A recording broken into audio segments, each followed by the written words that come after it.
आज 18वां रोजा होने को आया है और हमने अभी तक ईद की कोई शॉपिंग नहीं की। एक तो जंगी मामलात की वजह से वैसे ही दिल इतना अजीब हुआ है, ऊपर से इतनी महंगाई है कि ईद के एक एक जोड़ा 25-25 30-30 हजार रुपए का मिल रहा है। बट अरसलान ने मुझे कहा कि आज तुम टाइमली रेडी हो जाना, तो हम इफ्तार के फौरन बाद ही निकल जाएंगे शॉपिंग के लिए। खैर फिर मैंने अरसलान से कहा कि आप मुझे सर पे ऑयल लगा दो, मैं टाइमली शावर लेके रेडी हो जाऊंगी। आजकल मैं हेयर पेंट्री वालों का ये हेयर ऑयल यूज कर रही हूँ और इसके काफी अच्छे रिजल्ट है। बचपन में तो जब मैं स्कूल से आती थी तो अम्मी तंग कंघी और तेल लेके तैयार बैठी होती थी, और कसम से जब तक मेरे बाल अम्मी के हाथ में थे ना तब तक बहुत ही खूबसूरत और लंबे थे। अब तो मैंने डाई, बालियाज और पता नहीं क्या क्या करके बर्बाद ही कर दिए। अभी मैं पिछले एक मंथ से हेयर पेंट्री के ये प्रोडक्ट्स यूज कर रही हूँ और मैंने सोचा था कि अगर इसका रिजल्ट अच्छा हुआ तो मैं आप लोगों के साथ भी शेयर करूंगी। And they are actually really good. Hair mask लगा के मैं किचन में आ गई क्योंकि इफ्तारी की तैयारी भी स्टार्ट करनी थी। आज मेरा दिल था कि इफ्तारी में थोड़ा सा कुछ डिफरेंट भी बनाऊं, क्योंकि रोज वही रोल समोसे खा खा के मैं तो तंग आ गई थी। तो उसके लिए मैं बना रही थी चिकन स्ट्रिप्स। ये बहुत ही ईजी है और बहुत ही जल्दी बन जाती है। तो उसके लिए आपने एक चेस्ट पीस को ऐसे पतला पतला काट लेना है। देन आपने उसके अंदर ऐड करनी है व्हाइट पेपर, धड़ा मिर्च, काली मिर्च,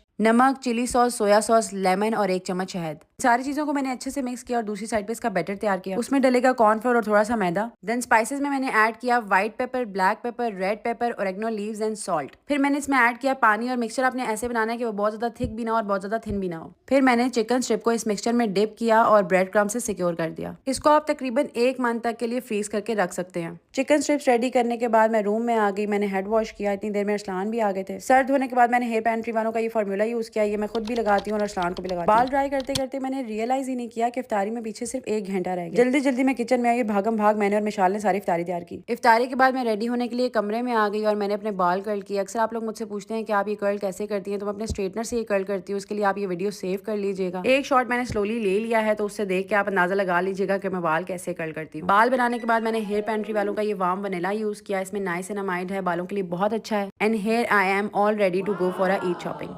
मुझे लगता है जब तक पकोड़ों ने परफेक्ट बनना शुरू करना है ना, रमजान खत्म हो जाना है। अजीब मुश्किल में डाला हुआ है पकोड़ों ने। कभी तेल ज्यादा चूस लेते हैं, कभी जल्दी ब्राउन हो जाते हैं, कभी अंदर से कच्चे रह जाते हैं। और ये पहली दफा नहीं है, हमेशा रमजान में आधा रमजान तो पकोड़ों के साथ स्ट्रगल करते हुए गुजर जाता है। खैर आज इफ्तारी में मेरी दोस्त आई थी, तो she help me a lot in making इफ्तारी। उसने फ्रूट चाट बनाई और मैंने बाकी की इफ्तारी तैयार की। देन मैंने नेबर्स में इफ्तारी भेजने के लिए ट्रे तैयार की। हम छोटे होते थे तो हर घर से इफ्तारी का आना जाना लगा रहता था, लेकिन अब तो ऐसा नफसा नफसी का दौर है कि किसी को एक दूसरे की परवाह ही नहीं। मेरी अम्मी का ना पड़ोसियों के साथ बहुत प्यार मोहब्बत रहता था। जब भी कोई उन्होंने नई चीज बनानी, उन्होंने फौरन पड़ोस में जाके बांटनी और पूछना कि ये कैसी बनी है। नॉर्मल डेज में सबको शाम की चाय पे बुला लिया करती थी और रमजान में इफ्तारी के बाद सबको लेके वॉक पे निकल जाया करती थी।